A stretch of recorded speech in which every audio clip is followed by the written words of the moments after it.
你常常使用各种 AI 工具，但又觉得要一直频繁切换网页很麻烦吗？行家人员、自行创业以及社群经营者的福音来了。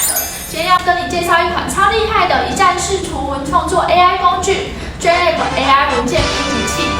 JApp AI 文件编辑器类似于 Notion AI。JApp 的使用上更加简单，且视觉化呈现可以更快速上手。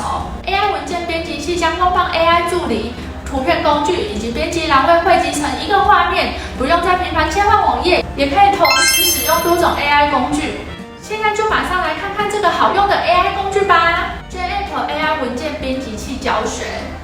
进入 JApp， 点击左方栏位的 AI 文件编辑器，接下来你会看到介绍画面，点击立即探索，开始试用吧。进入页面可看见分为2个区块，左边可以切换官方 AI 助理、AI 图片工具以及工作的操作区域，右边是文件编辑器。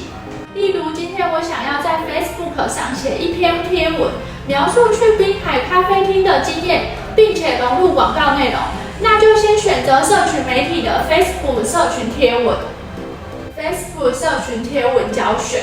需要填写的栏位就跟在独立页面时相同，接着我们就依据提示填入栏位，这里同样可以选择自定的写作风格。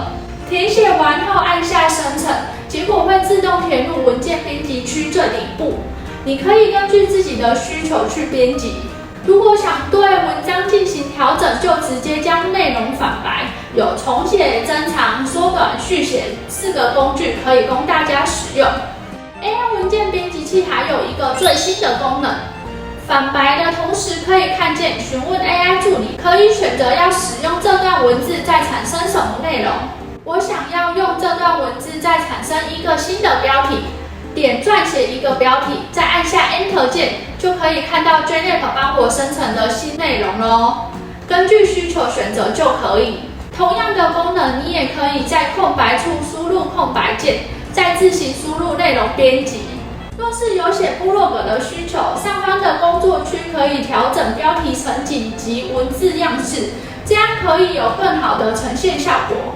因为在这篇贴文中，我介绍了自拍脚架这项产品，现在想在贴文的后方直接加入产品资讯，让观看者更了解。只要再点击想使用的工具就好。电商产品描述教学，点选电商的电商产品描述工具，一样根据栏位提示输入资讯。不知道如何撰写，输入框中也给你一些提示。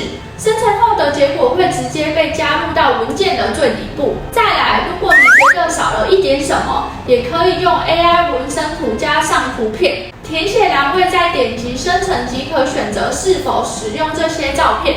喜欢的话就直接按右键另存图片哦，这样一篇加上产品介绍的完整 FB 贴文就完成喽。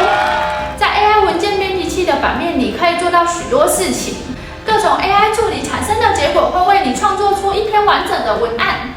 AI 文件编辑器的使用方法你学会了吗？如果还想了解其他 AI 工具的教学，欢迎在下方留言给我们哦。我们是 JApp， 如果想要了解更多最新 AI 工具的教学，欢迎在下方按下订阅，开启小铃铛，随时关注我们最新的影片。那我们下次影片再见喽，拜拜。